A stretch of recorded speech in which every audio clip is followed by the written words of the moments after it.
आज हाम्रो सालीसँगको यात्रा कस्तो लाग्छ तपाईलाई? मेरो साली यता हुनुहुन्छ, राम्रै पनि हुनुहुन्छ, चिटिक्क परेको हुनुहुन्छ। म साह्रै लजाउनु भएको छ। यो भ्लग हामी फेरि गाउँ आएको छ। गाउँ आएको बाटोमा हामी स्वागत गर्दै हाम्रो गन्तव्यतर्फ अथवा हाम्रो जन्मस्थानतिर जाँदैछौँ। हाम्रो भाउजू अगाडि हुनुहुन्छ, लठक पर हेर्नु भएको छ। त्यहाँ हुनुहुन्छ हाम्रो साली, यहाँ हुनुहुन्छ। कति राम्रो छ हौ, हाल्दैन माथि कहाँ छ। बाँकीको एपिसोड अब एकछिन पछि। हामी महाभारत गाउँपालिका वडा नम्बर 4बाट प्रस्थान गरिरहेको छ। हाम्रो साथमा हाम्रो भाउजूको बहिनी, दाजु, भाउजू, म छु। सबजना लाइन लाएर हिँडिरहेको छ। यो दृश्य तपाईँलाई कस्तो लागेको छ कमेन्ट पनि गर्न सक्नुहुन्छ, लाइक गर्न सक्नुहुन्छ। यो भान्जीलाई मन पर्यो भने लाइक हानिदिनु होला। यो भान्जी सरी साली हो क्या अरे। I'm really sorry. म अहिले इङ्ग्लिस बोल्न चाहन्छु। साली लाइनमा आइसकेको छ। अहिले हामी घर जाने बाटोक्रममा एकदम अगाडि बढिरहेको छ। यो दृश्य तपाईँले देख्न सकिन्छ। यो क्लिप उहाँ तपाईँ के बोल्न चाहनुहुन्छ भने म क्यामेरा हस्तान्तरण गर्छु तपाईँले। दिनुहोस्। भयो दृश्यको साथ तपाईँको साथमा उपस्थित भइसकेका छौँ। अब हेर्नुहोस्, यो हामी पानामा भने जङ्गलमा यसरी हिँडिरहेको छौँ कि हामी अमेरिका जाने बाटो एकदमै नजिक करिब रहेको छ। अहिले हामी एकजना झन्डै लडेको छ। अलि पानामा जङ्गलको क्रस गरेपछि हामी मेक्सिको आउँछ। सबजना हिँडिरहेको दृश्य हामी देख्न सकिन्छ। अब त्यो लौरो पनि के राख्नु होइन, यस्तो ल हेर्नुहोस् म कति राम्रो देखाएको छ पानामा जङ्गलमा। हेर्नुहोस् रेलमा राम्रो छ नि, त्यहाँ मात्रै। ल अहिलेको लागि यति नै, भरे भेटौँ न, बाई बाई। आदरणीय जनसमुदायिक ज्यूहरू, यहाँ उपस्थित हुनुभएका सम्पूर्ण महानुभावहरू, म तपाईँले के भन्न चाहन्छु भन्दाखेरि यो हाम्रो गाउँको बाटो हो। यो बाटो एकदमै बिग्रेको छ। हामी त्यो बिग्रेको बाटोमा मजाले हिँडेर आइरहेको छ। अनि मेरो साथमा हुनुहुन्छ यति राम्रो मान्छे, उहाँको नाम दिपा हो, मेरो नाम जोसा हो। अनि पछाडिको मान्छेहरूको नाम एकदम राम्रो रहेको छ। अनि अरू के भन्न चाहन्छु भन्दाखेरि यस्तो एक पाइला मात्रै चलेको थियो त आफ्नो घर पो टुप्लुको आइपुग्यो।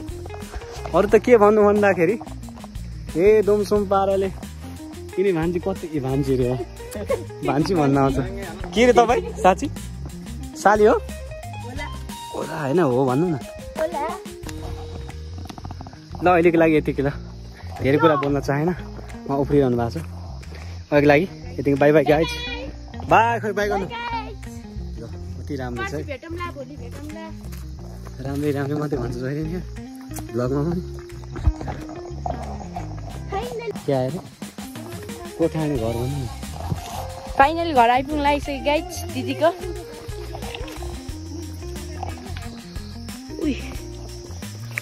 This is my goat. The goat हो। गोट भन्ज्याङ भन्छ गोठलाई।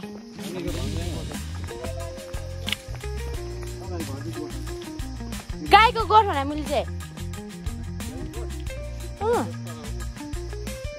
त्यही भने मैले।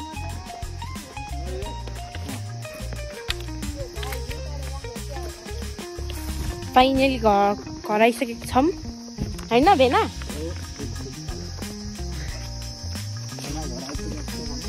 कहाँ भेनाको खत्तेरीका दिदीको घर आइपुगिसकेको छ फाइनली गाइज काप्रेमा।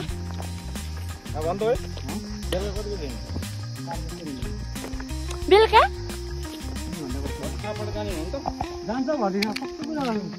बेलुका चाहिँ कहाँ जाने हुने?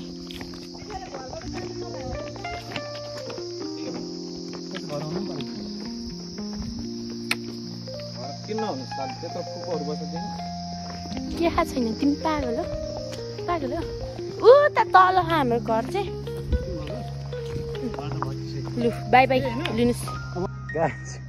यो हाम्रो बाख्रा हो। यो नि आउनु बाख्रा मैले यसलाई भनेको नि घरमा स्याम्पू छ भनेर छरेले अनि गाइज हामी घरमा आइपुगिसकेका छौँ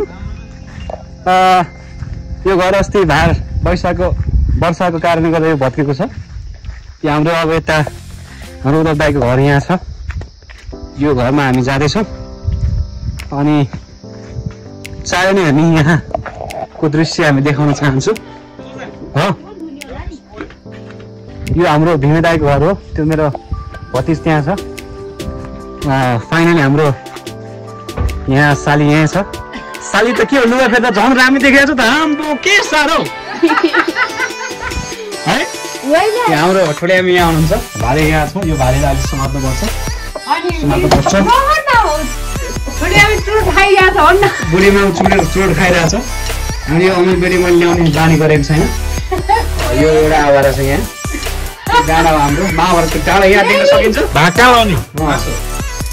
यही हो वाट्सअप मे जोसा जे मगा लक्षणा यो डाँडा काँडामा हामी हिँडिरहेको छौँ यो दृश्य एकदम राम्रो छ